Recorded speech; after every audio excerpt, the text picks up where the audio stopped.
Aujourd'hui on se retrouve pour un petit book haul que j'ai été acheter quelques livres. J'ai d'abord été acheter la BD Watership Down. Cette BD, c'est ma tutrice et des collègues de mon stage qui m'en ont parlé.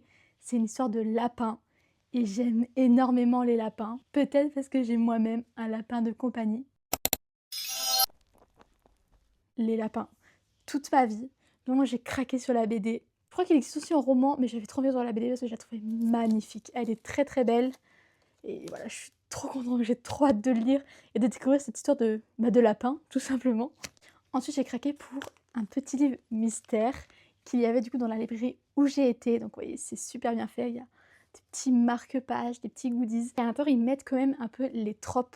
Donc, c'est une romance contemporaine, Small Town, c'est ce qui m'a fait l'acheter, littéralement, Small Town. Seconde chance, Found Family, âme sœur, secret, Grumpy Sunshine et cœur brisé.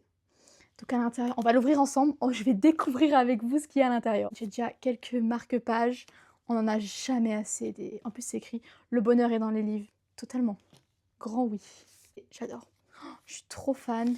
Un petit stabilo. Oh, j'aime trop, c'est trop. J'adore.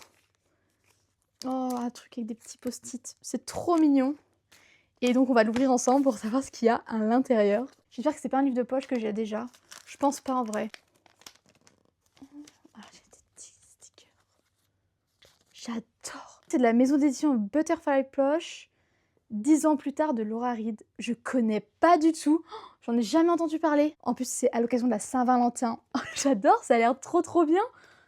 Attendez, 10 ans plus tard, quand deux âmes sœurs séparées par des années de rancune et de mensonges se retrouvent, la tension devient hautement palpable. 10 ans plus tôt, Brie, plaquée de la pire des façons, fuit poursuivre des études littéraires à New York.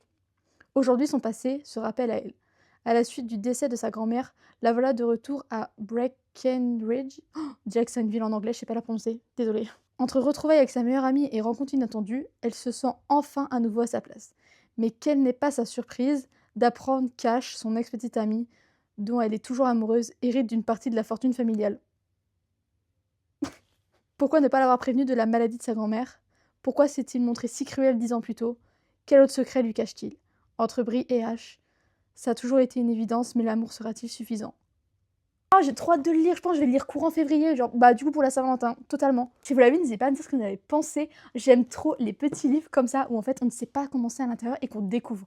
Vraiment, je suis hyper hype. En plus, la couverture est trop belle et tout. Et voilà pour ce book haul. Si vous les avez vus, n'hésitez pas à me dire ce que vous en avez pensé. Et je vous dis à très vite pour de nouvelles vidéos.